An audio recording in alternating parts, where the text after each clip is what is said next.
Holocaust basically was the destruction of the Jewish world. It was designed to wipe out a race of people. Racism is something that exists everywhere. And people that do not believe racism exists in Canada are ignorant. Our objective is to end racism, to end anti-Semitism, to end hate and intolerance towards everyone. This is all depends on education. If people are educated enough, they will know.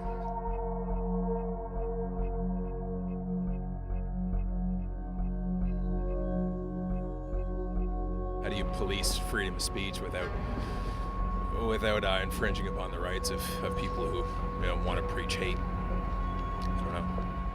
I do believe it's important to allow people to have the right to voice their opinions, no matter how much you might disagree, just because I think it's good to know that those views do exist. And also so you know what you're fighting against. We took our cameras to the streets to ask Canadians key questions about the Holocaust, anti-Semitism, and racism in general. This is what ignorance sounds like. I don't think that old Nazis should be brought to justice. No, not all war criminals. No, not all to justice. Back then, things were much different, and I don't think it's fair to come in with our laws and act on what they did a long time ago. Knowing my own grandfather, who was in the Nazi army, he's dead now, but I assume that when he was 75, he probably shouldn't have been brought to charges for what he had done. I believe in. Personally, I think at this point it doesn't really matter anymore. It's something that it should be fought against for. Because it's not like they're going out and finding any more Jews to kill or to torture or anything like that. I'm not too familiar. I can't really answer. And these are the opinions of the informed. Some people would actually say that the Holocaust did not happen to try to downplay their motives.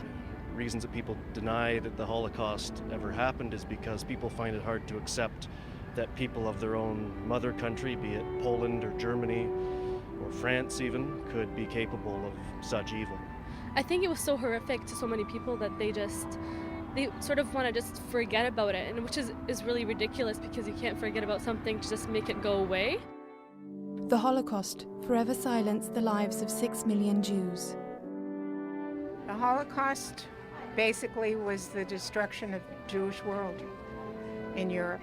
The preliminary program was to destroy their health by starvation, beatings, and then finally their dignity. I don't want to quote somebody's statement that I won't mention his name, the dictator of Germany, but he said that our people were lice. And what do you do with lice? You stamp them out. And I think it was about basically Hitler making the people believe that racism was the way through out of their bad times, and so they sort of believed him, and they got influenced by him, and so they were sort of against homosexuals, they were against obviously Jewish people and all foreigners. Although Hitler himself was stopped, many of his followers have yet to be held accountable for their actions and deeds. I think that if a person is in his 80s or 90s and he's a Nazi and he's been living all these years, that he should be brought to justice, because the people that he murdered never had a chance for another spring. Yes, I believe they should be prosecuted, because no matter how many years have passed, they still did what they did, and they should pay. And the people who are living today need to see them brought to justice, to understand that there is no statute of limitations on this kind of genocide. This tragic event in history was fueled by hate and intolerance. Some think those attitudes are long gone. However, others are of a different opinion. No, I do not believe racism is consistent with Canadian values. Whether racist attitudes do occur in Canada is something that cannot be so much debated, because they do. Racism is something that exists everywhere. And people that do not believe racism exists in Canada are ignorant and simply have not seen racial acts committed.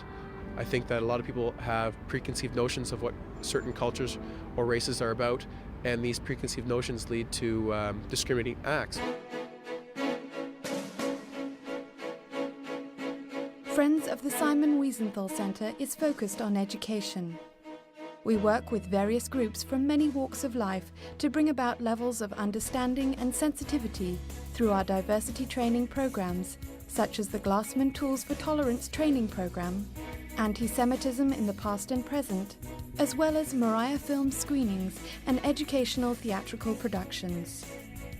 Definitely in Canada, for sure. Teachers and cops should be scrutinized to ensure they don't hold racist ideals that they could pass on to others that could impact their work. If you teach enough from early ages, these differences will disappear. I am not a Jewish James Bond, and I am not a Don Quixote, and I am not between.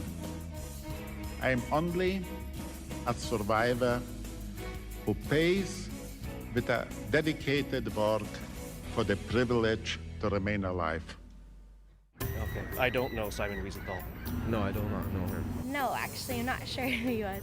What was the name? No. Simon Wiesenthal. No, I don't. No. Actually, I sort of know who he is. I do know that he is a Jewish figure and that he does have there is such a thing as the Simon Wiesenthal Center.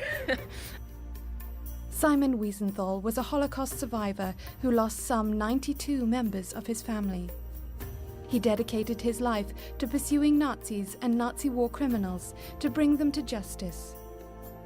By doing this, he was able to collect historical documentation so that the tragedy of the Holocaust will always be remembered for generations to come. He also, through his work, was able to instill values of pursuing war criminals, which are now instituted in the International Criminal Court, that is pursuing war criminals from Rwanda, from Bosnia, and now from Darfur. Freedom is not a gift from the heavens.